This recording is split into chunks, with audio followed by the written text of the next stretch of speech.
afternoon, everyone. I'll just wait a few minutes for all of our participants to join us. My name's Liz Webb. I'm in the sales team here at Coral Expedition. So between myself and the wonderful Ian Morris, we'll be giving you an update on the Kimberley region. So we'll just wait for a few more people to come in and then we'll start. I hope wherever you are in Australia or even around the world, if you're joining in, you're having a good day and beautiful weather and taking it easy and enjoying and relaxing with your family and friends. Yes. Okay. At the end of our webinar, we will have time for some questions and answers. So we do ask that you complete or type in your questions into the Q&A area on the Zoom function. If you can see that on the top of the screen, it will come up saying Q&A.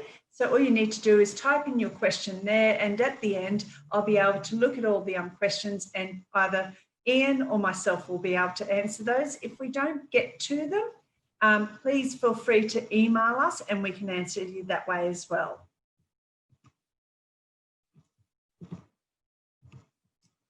As I said, we're Coral Expeditions. We are a company that has been operating expedition cruising for over 35 years.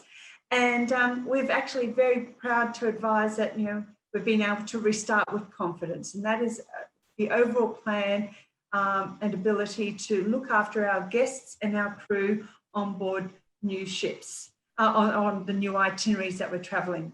We are Australian crewed, Australian flagged, and the majority of our guests are Australian. We do welcome some of our international guests that have been based here in Australia during the current climate, and because they haven't been able to get back home, unfortunately, or they've decided to stay down here and visit with their family and friends. We do visit remote nature-based destinations, and we've got an amazing sail-safe plan that is in place to look after the health and safety of all of our guests and our crew.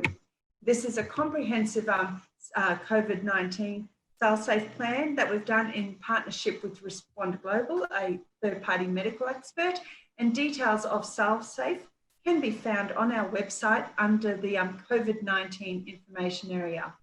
The document, the PDF, is available there. The health questionnaire is also there, but most importantly, a series of FAQs are there. Each time that you book a cruise and you receive confirmation from our reservations team, you'll be provided these links as well as per with regular updates of what needs to be done next.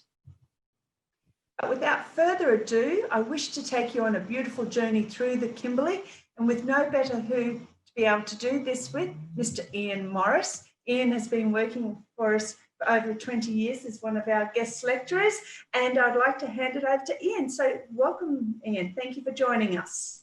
Thank you, Liz, and thank you, everybody. It's nice to be talking about the Kimberley again after quite a few months of not being able to get there. So I'm really looking forward to going back to this magnificent part of Australia. Right, now I live in Darwin, which is just to the east of this lovely scene here, and we usually begin our cruises by going across the Bonaparte Gulf from Darwin overnight, and we're in the Kimberley the next day, and this is the sort of thing we see in the early part of the season, when the last rains of the wet season are still flooding off the top of the old Kimberley Plateau and down over the escarpment, and in this case, this is the King George River, it's tumbling into the ocean. And sometimes it is so vigorous there that we have trouble getting near the waterfalls. And you can see some of our passengers there in one of our little Zodiac's crafts that gets you right in close. You can really feel the tremendous thrust of that water when you go in close. So yeah, this is the beginning of our Kimberley trip, going from Darwin right down to Broome. Ian, the waterfall season, when would we actually see these powerful waterfalls? At the beginning, in the middle, or at the end of the season, and what kind of months? Well, our waterfalls are basically the product of the beautiful monsoons that we get from as far away as the Himalayan mountains in the Northern Hemisphere. And that rain gets dropped onto this basically rocky plateau area, massive big area. And then the wet season water just churns off the top and down into the Indian Ocean, and here in the King George River. This this is typical of the very early part of our cruising season. We're looking around that March period, March, April, May period. March, April, May, early dry season as we call it up here, yes. Early dry season, love it. So not very far away from that last photo, we have these kind of images around the big river systems that pump that fresh water off the plateau and down into the ocean. And all that vigorous water has created these amazing landscapes out of sandstone, very old tertiary sandstone. And they tell it's millions and millions of years old. So it's had a lot of time to shape itself into the beautiful features that we see today. So this is the area around the eastern end of the Kimberley. Very, very spectacular. It's so picturesque up there. It's absolutely stunning. Definitely a bucket list for anyone that's never been there. It's so different from any other part of Australia, and you sort of leave Darwin and wake up in this amazing different world, really. We do get a chance to look at the human history of the place. We look at the Indigenous people who we think have been there for about 60,000 years now, at least. We also look at the European history, and what we're looking at here is a product of the Second World War. This is an old Air Force aircraft, US built, and it was forced down very early in the Second World War period with engine problems, and we were able to walk about 1 kilometre from the shoreline from our Explorer craft and go and have a look at this wonderful old aircraft that's been sitting in state since the 1940s. And it's one of quite a number of aircraft like this. And of course, the coastline was very active during the Second World War, this area we're looking at. And the Japanese bombed a lot of the Aboriginal communities, and there's quite a history to learn about.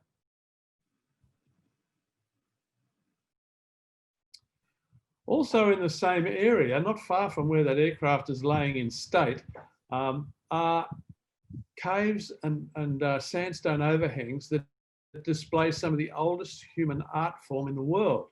And this is known as Gion art by the local Aboriginal people.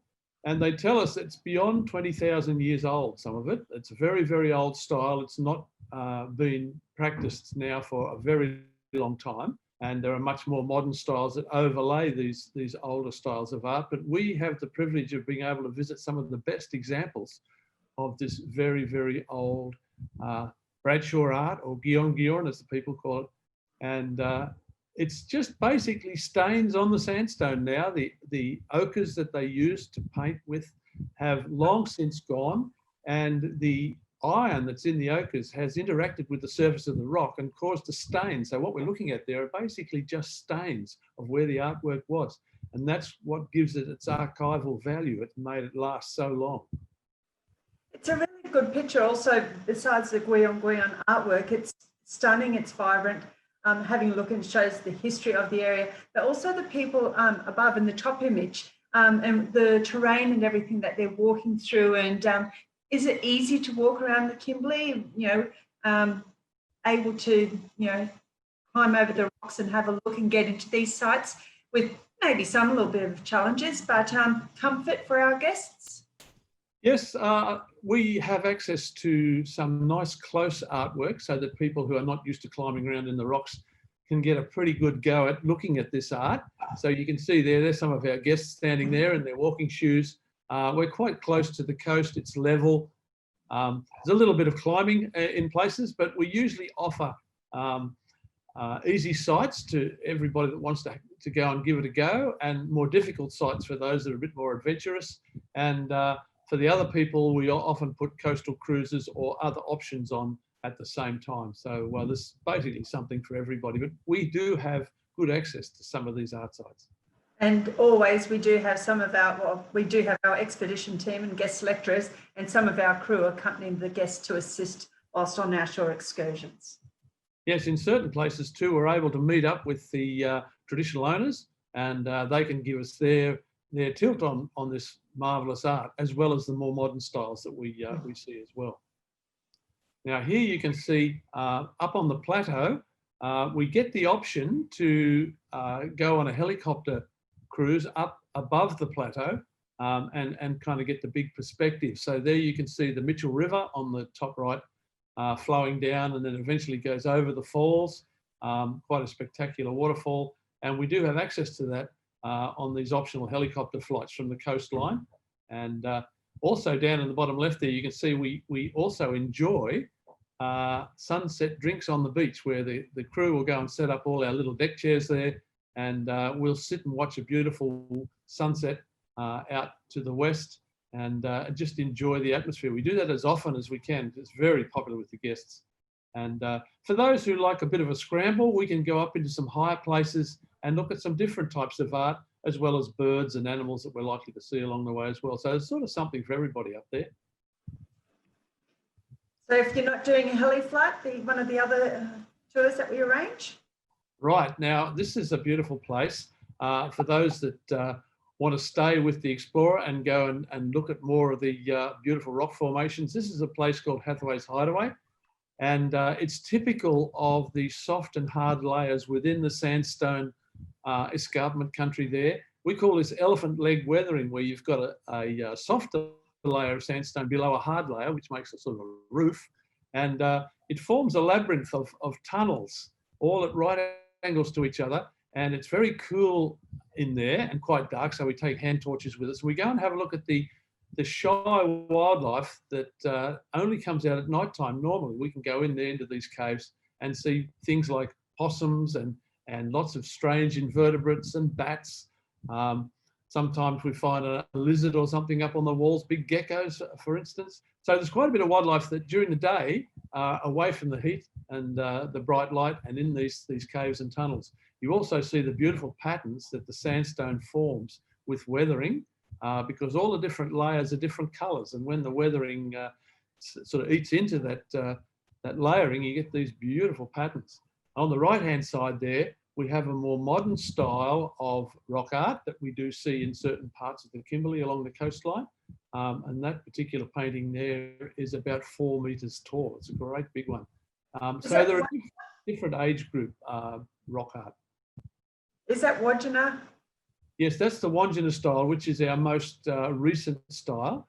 And over the centuries of human occupation in the Kimberley, we've had different groups of people with different art styles, different languages. It's quite a complex social picture, and it's all told to us through this marvellous art. Now, here's the sort of thing most of our guests really enjoy.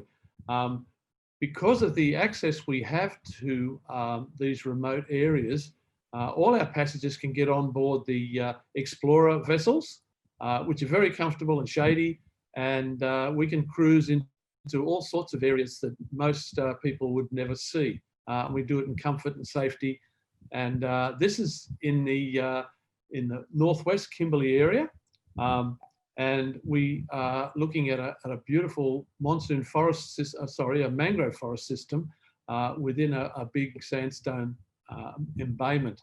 And in this sort of area, we're likely to encounter large saltwater crocodiles, which come and look at us, and we're able to photograph them. And here's a good example here with a couple of our explorers, and one very confident crocodile in the middle looking at everybody else and enjoying himself. And we often see this. The animals get used to us. Crocodiles, of course, are not the killing machines they're made out to be by our society. They're just another form of animal that has a personality, and they mean us no harm. So we've established relationships with animals like this one in the photo there, where they come out and get their picture taken and just enjoy hanging with us. So that's one of the many types of animals we do see from time to time as we move around the Kimberley coast. And again, at this time of year, our tourist season from about March right through to about October, we have beautiful weather in the Kimberley, lovely peaceful weather, as you can see in those photos there. The wet season has moved away, and we're protected from strong winds by the high Kimberley Plateau and the escarpments. So we move around in these lovely peaceful bays, and there in the middle at the bottom there is an example of the more modern art form, and it's a Wodgina painting, And to see that particular one, we put out a canvas under a low overhang, and there you can see some of our staff lying down and taking the photos of this beautiful Wandjina painting, which is from time to time refreshed by the traditional owners. That is their word for celebrating the story that that Wandjina depicts in dance and song and verbally, and then somebody's usually appointed from that clan group to go and refresh the painting. That's the word they use, refreshing. So that painting there is in the process of being refreshed that particular time. Now, this is a very beautiful spot. As you can see, it's called King Cascade, named after Philip Parker King, the early navigator and explorer. And this is where King, way up the Prince Regent River, in the west side of the Kimberley, was able to get fresh water for his ship, restock the water supplies. This beautiful fresh water, again running off the plateau and down into the saltwater there, is a feature of that area, and that's one of our targets. We try and go there every trip, and it runs. So when we're travelling we're on the Explorer tenders as well, as that can take all of our guests, but we've also got the Zodiacs with us always as well. Yes, accompanying the great big Explorers are the smaller rubber Zodiacs, which people can quite comfortably get into. And you can see there in the top right there, one of our Zodiacs there accompanying the Explorer at King Cascade. As you can see, there's quite a bit of wildlife to be seen in the area. The white-bellied sea eagle, top left there, and the larger saltwater crocodiles asleep on the mud bar. They're so used to us, they hardly open their eyes when we cruise around them in the Zodiacs. So there is quite a lot of wildlife, unique wildlife that we encounter. And because it's a national park and a protected area, the animals are quite relaxed. So we're able to get really good photographs out of our Explorers and Zodiacs.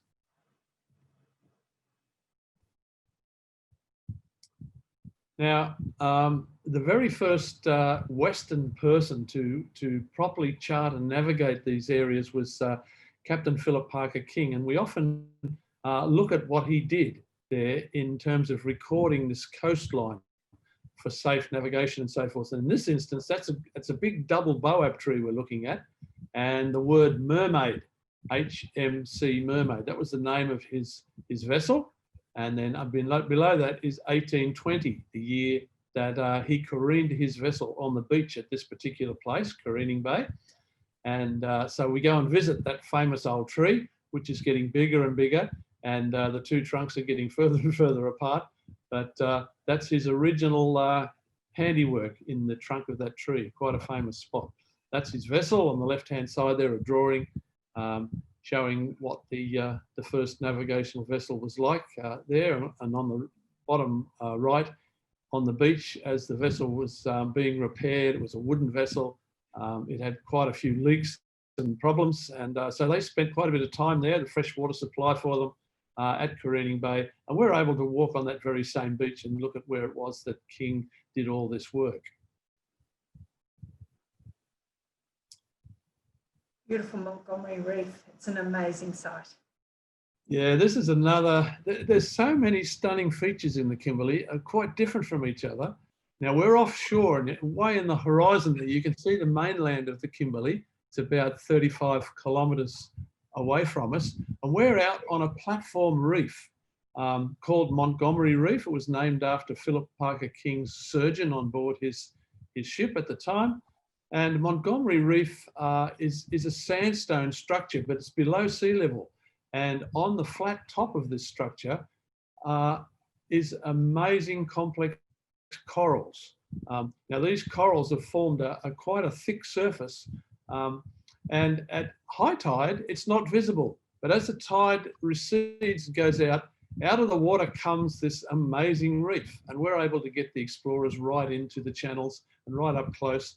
And then if you want to see an even closer look at all the little unique organisms that live amongst the coral, you can get into one of our Zodiacs and get right up close and personal and lean over the side and get photos of the special things that you want to record. So our visit to Montgomery Reef is a pretty special time for us. It's different in many ways to what you would see on the Barrier Reef on the eastern side of Australia. these platform reefs are structurally quite different. The organisms are similar. And this, of course, is doing quite well at this time of global warming. We haven't seen any deterioration in this area at all, which is really good.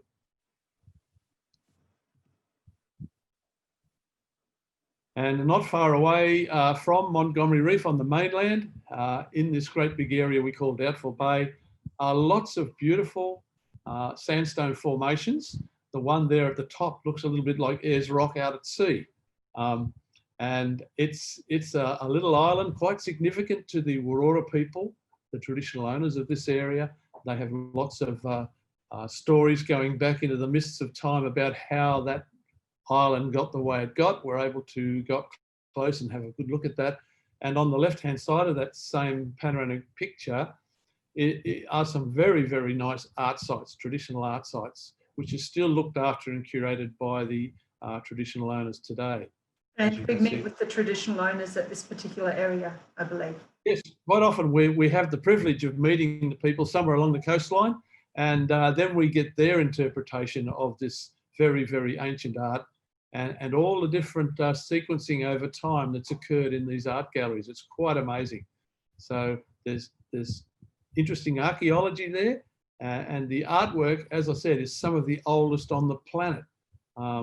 It's the longest living culture that we know of on Earth, and these people are still there and still able to tell us about their history and their journey. Goes to show another beautiful colour aspects, you know, between the ochres and everything and the sunsets to the magnificent blues of the water. It really makes you want to jump in and have a swim as well. That's right. We can go to places where we can swim safely, but essentially swimming's out of the question just because of the large reptiles that float around. And we've never had any problems with them, but they're there, so we have to observe the rules. But yes, those contrasting colours, the emerald greens and blues of the ocean and the oranges and the pinks of the sandstone really do set the scene for spectacular photographs and scenery. There's just nothing like it in other parts of Australia along our coastline. And every day is different as well on these trips. And what we're looking at here is a drowned mountain range, the King Leopold Range. And at various intervals along this sandstone formation are gaps where the tide forces its way through twice a day. Now, the tides in this area are huge, up to 13 metres difference between high and low at different times of the year.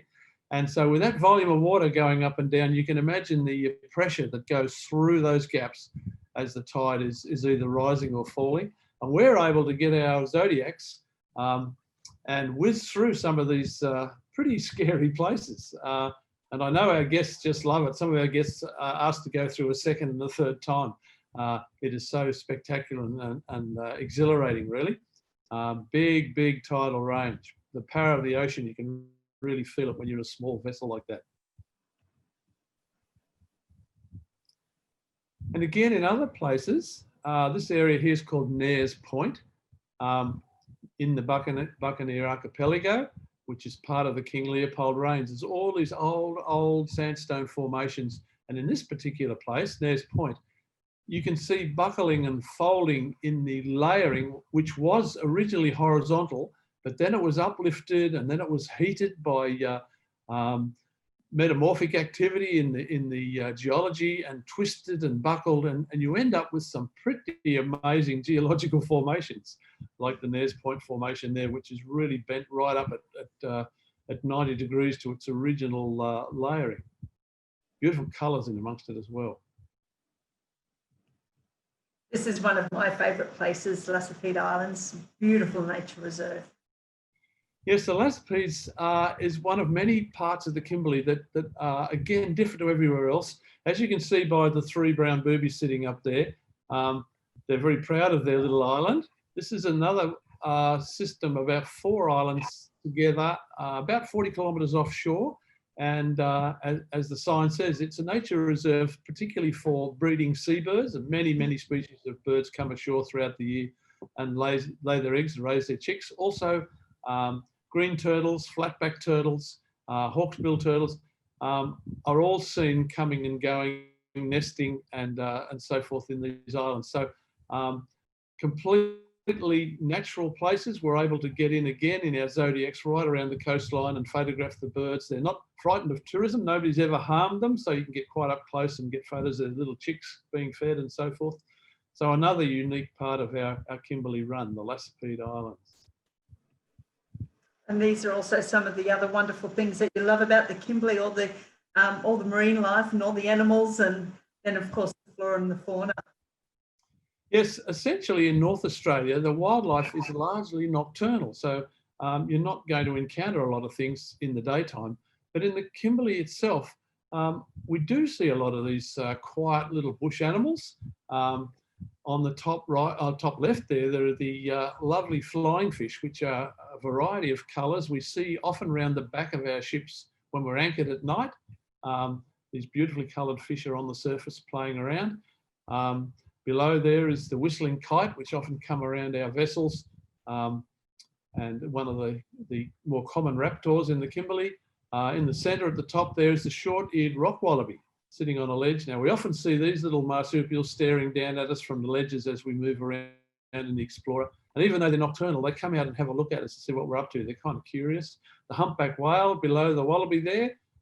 Throughout the dry months, the humpback whales migrate up the coast from the Antarctic area and give birth. August, September times, would you say? August more of the humpback whales and over on the more of the western coast? Right. Yeah, a separate population to the east coast humpbacks. So we've got our own special humpbacks there, and again they seem to have become very used to us, and they come right in close to the vessels often and do some pretty spectacular things. And of course, on the bottom right there is the saltwater crocodile. As I said earlier, we've got relationships with a lot of the crocodiles over there now, so they come out and get their photos taken, enjoy hanging with us, and up above the crocodile is a little hatchling green turtle on one of the offshore islands there. So we see a lot of those as well. It's one of the best marine turtle reserves left on the planet now, the Kimberley area.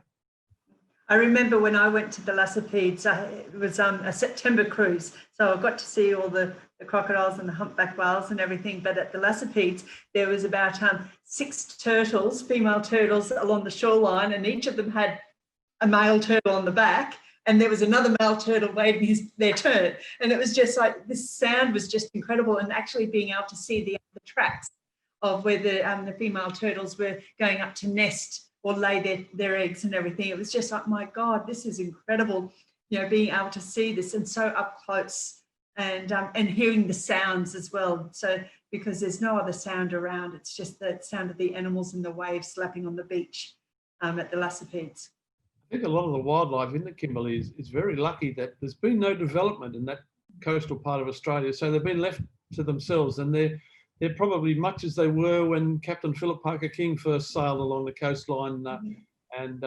Populations are in good shape, and the animals have become used to us. So we do get up close, up and personal. We do a lot of walking, a lot of bush walking, as much as we can. We get ashore, and we see all sorts of wildflowers. Colourful insects, like that little zebra grasshopper down there at the bottom there. A lot of flowering and fruiting plants. We do get a chance to walk up some of the freshwater river systems and have a look at things like the various species of water lilies and other fruiting plants that are going on there. So we do, even though it's a sea voyage, we do get ashore quite a bit and are able to look at some of the finer details and the beautiful variation in nature. In saying that, on our onshore experiences, we do at least one shore experience a day, if not 2. And also a lot of the findings that the likes of Ian and our other guest lecturers and our expedition team, we report back to the national parks and the facilities and the marine parks as well on our findings and understanding, and any developments that we've been noticing happening there. Any new bird life or marine plant life is all reported back and tracked and logged. So Ian has been part of intrinsic part of all of this planning and ensuring that the regions of the Kimberley are well up to date and working with the traditional owners of a particular area. And that's what we like to share on our onboard experiences and the shore experiences. We want to bring these beautiful remote destinations as close as we can to you and share what we've been loving for the last 35 years and doing the Kimberley for the last 25 years. So we really do like to showcase our own backyard or even other remote destinations that hardly anyone ever gets to. So as I said, we at least one shore experience a day, and these are done by our Zodiac vessels or the tender vessels, where we can take all of our guests ashore at once. If you don't want to go for the shore experience, you can stay on board. We arrange other activities for you there, or we can just do a cruise around in the Explorer if you don't feel like walking or anything like that. So in the bottom left-hand photo, you can see the ease of moving from the vessel across to the Explorer tender and maneuverability. So it is comfort, but also remote and an adventure, like a soft adventure to get out there and explore. If you're not going ashore or doing anything like that and having a look, we're feeding you. The amount of food that we feed you, it's all fresh chef prepared on board. And so all of your meals are included. And during lunch and dinner service, we also provide complimentary house wine, beer, and spirits during your lunch and dinner service. And we do have the welcome and captain's welcome and farewell drinks available. And a normal Australian ship, we've got a couple of bars on board with some really fine wines, juices, teas, and coffees as well. So to be able to do that. If you've got any special dietary requirements, you just need to let us know at the time of booking, and we can arrange for your dietary requirements to be met, as well as anything in regards to your medical needs. You let us know and just make us aware so we can make sure that we're confident in being able to look after you on board. Talking about the guest experiences on board, we do lectures and presentations up in the lounge area, and this is where Ian and the other expedition team members will give you an update of what we've been doing and watching documentaries. We get our team up there. That top photo is Udo, he's our senior purser, just doing a briefing and introducing you to our Australian and New Zealand residency crew. And we get to know you by first name, you get to know us by first name, and you're more than welcome to go and join them and have a chat or go into the bridge and talk to the captain and the first mates and learn about what happens on in the bridge. If not, you don't want to do any of that, you can just sit back, have a cup of tea, and just watch the world go by out in the beautiful Kimberley region. A very comfortable, relaxing, intimate atmosphere on board the ship. I forgot to mention it right at the beginning, but we will be having 3 ships on the Kimberley in 2021, and we normally only have 2, but that is also the decision was made to assist in accommodating all of our guests who have unfortunately had their travel disrupted this year due to COVID. We're accommodating you in 21, but we also wanted to make sure that if anyone really wants to get out and explore the Kimberley or any of the other destinations that we go to, we have as much availability for you. So if you're interested and haven't booked, we still do have availability throughout the year from March through to October. We've increased our number of ships and also the length of the season for the Kimberley in 21. The 3 ships, the Coral Discoverer, she's our smallest vessel. She accommodates 72 passengers. And on board all of our ships, all of the rooms, staterooms are serviced daily with turn down service each evening. And the dining room, we only have the 1 dining room, and all meals are taken free seating at the same time. So breakfast, lunch and evening meal. On our vessel, we're also increasing the dining area out onto the aft deck. So a little bit of al fresco. And this is to abide by the social distancing rules that we're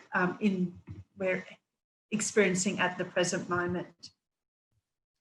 On the Coral Adventurer, we took ownership, or she arrived into the fleet in April 2019, a beautiful new ship, and she does accommodate 120 passengers. We're capping that for the moment to 100 on any of our departures, and again, that's due to the social distancing and the guidelines that COVID has placed upon a lot of the companies. Our Coral Geographer, she will be the sister ship to Coral Adventurer, again 120, but we're capping it at 100 passengers. a slight change in what's available on the Coral Geographer to the Coral Adventurer. We've increased the number of suites. So whereas on the CA, we only had 2, on this particular ship, we're having 6, slightly smaller, but still very comfortable. And both the CA, the Coral Adventurer, and the Coral Geographer, sorry, will have a lift there for a little bit of ease to get maneuver around the decks as well, should you not wish to use the stairs. When you make your booking with our reservations team, we'll also share with you some information on what to pack, what to do, and some of the top tips of what you can experience whilst on our cruise. So we'll send you all of these documents about 90 days prior to cruise departure, and it just gives you an idea of what you can do, what you should bring with you to make it easy, and suggested arrival times in Darwin or Broome, and just making sure that you're as comfortable as you can be on any of our cruises. We have a very informative website, and I've highlighted 2 parts on this particular page. So if you go to coralexpeditions.com, up in the top banner area, you'll see I've got a red box around there, the special offers. So at times we do have special offers, and at the moment we have complimentary deposit protection plan, and that just enables a little bit of more confidence for the your booking period that we have. But also there's a communications page as well, which is called Coral Connection. So you go on there and we give you updated newsletters and information of what is happening at Coral Expeditions. And a lot has been happening this year. We do thank you for reading and being interested in Coral Expeditions. Contact details for us via website or via email or via phone. So you can contact our reservations team, explore@coralexpeditions.com, or you can just ring the 1800 number or our 07, our landline number 40409999.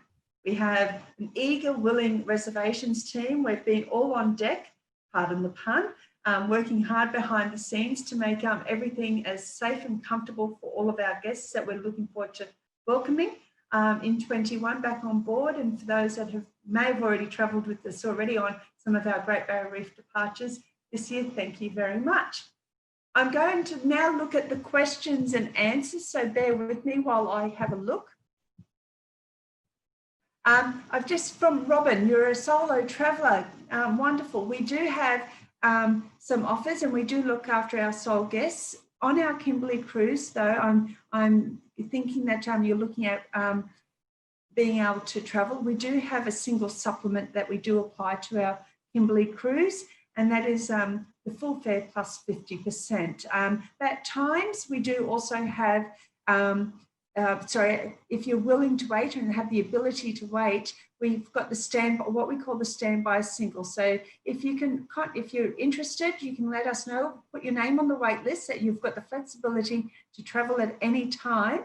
We can let you know closer to departure date, and then if we've got the availability, we will give you a sole use room at just that 1-person twin share rate. So you're not paying the single supplement. So that's what we call the standby single, and that is available in our special offers page on the website. Another question from Robin. Ian, you could answer this one. What time is turtle nesting? Well, they have sort of 2 peaks. We've got different types of turtles in the Kimberley, 5 different ones, in fact. The 2 main ones are the green turtle, which everybody knows, and the flatback turtle, which is endemic to Australia.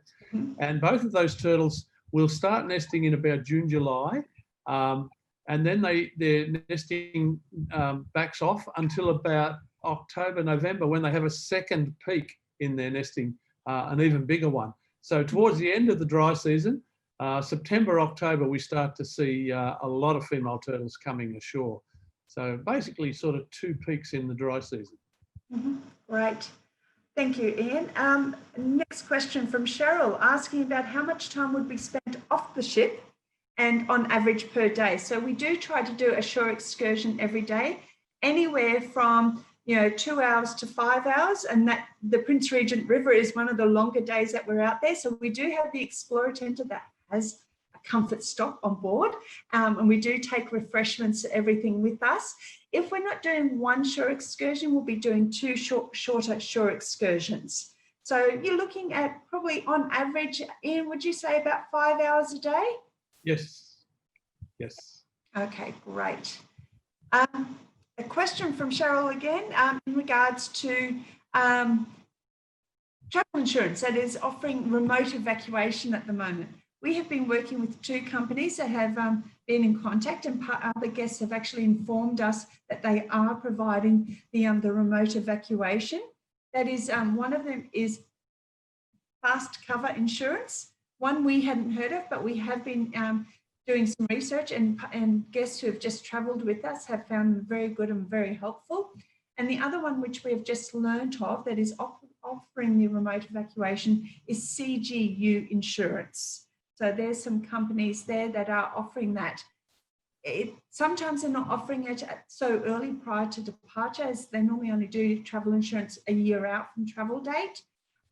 Should you not get remote travel insurance or remote evacuation, you can let us know that you provide your details and credit card details. So if should we require Medivac, that those charges and everything go back to you. But the insurance companies are starting to offer remote evacuation insurance again. It is a slow process. Our reservations team are keeping abreast of what's happening and being informed both by the agencies and our guests. So we're finding out as much information as we can. So it is a constant work in progress and evolving situation as the world continues to change in this current climate. Another question from John Hicks. Where can we swim on the cruise? Obviously not at Talbot Bay or Horizontal Falls, where I'd love to go swimming. But Ian, don't we sometimes go up high where we can climb up high in a little rock pool? Yeah, each trip is different, but we do have access to places depending on the tides and the timing. And we try to get in a swimming spot. Usually, yeah, as you say, above sea level, usually walking up a creek, a couple of pools up where the crocodiles have no interest. Yeah, at least once a trip, we try to find somewhere where people can enjoy the experience of swimming in our freshwater pools. And 1 or 2 places on the coast too that we can swim in the saltwater with safety. It's up to the expedition leader of the time and the tides and the tides, so it varies every time. But we do appreciate the fact that people love to swim. So do we. So wherever possible, we do it. From an anonymous person, what is the average age of our guests? We do, in the past, we have been accommodating, or a lot of our guests have been that older, more senior demographic, sorry for that. But now we're starting to notice it's ranging anywhere from the 55 plus. But we're also noticing increase of intergenerational bookings. So the grandparents, their daughters, their daughters or sons, and their grandchildren wanting to do a family trip. So we're having a nice range of age of demographics, but predominantly that's 65 plus, 70 plus is what we've been finding. It all depends on the cruise and the itinerary and where we're going. So some of our other itineraries, we do have anywhere from that 35 plus as well. So it's quite comfortable, and I must say, I loved going on board. Listening to the experiences of all of my fellow guests and everything and what they've done and explored, it made me look like a homebody, just staying at home, and the life that everyone has lived, and sharing the stories and going, you should do this, you should do that. And it's just so interesting to hear the stories and their experiences that they've had. So I hope that answers your question. Julie, seasickness. We do have some guests that do suffer seasickness, even at the slight roll. We have other guests that have their hardy sea legs and they still suffer seasickness, and they've been going through. We do provide on board, we do have our ginger tablets that we can have. Apples are also very good to help ease the seasick feeling, but also you could get your your medicated seasick tablets, and we do have the bracelets or the bands that you can wear to assist with seasickness. Ian, do you know of guests on board and the levels? I've seen one or two. I'm one of those fortunate ones that I don't get seasick, so it's a hard one. Yeah, myself too. But we do have very little incidents really in the tourist season, the dry season along our coastline of any seasickness. The vessels are very stable. They've got stabilizers on them for rough weather if we do get any, but that's rare. So yeah, it's very uncommon. But I think you probably wouldn't get a more stable area to do a trip than along our Kimberley coast in the dry season. So yes, you'd be. That was a very good point. The ships are very stable. The stabilizers that we've got on them are very good, given the single hull of them. So yeah. That's it for all the questions. I do hope that you've enjoyed Ian's time and listening to our bringing the Kimberley, experiencing the Kimberley with Coral Expeditions. As I said, our reservations team is here to answer any of your questions. I'm here, I can answer any of your questions if you like, or Ramona, who's also in our sales team, we're more than happy to assist. If you would like further information, please let us know and we'll send that to you. But we thank you very much for joining us. And it's now time to go and have a rest and relaxation evening. Sleep well. Talk to you later. Bye. Bye.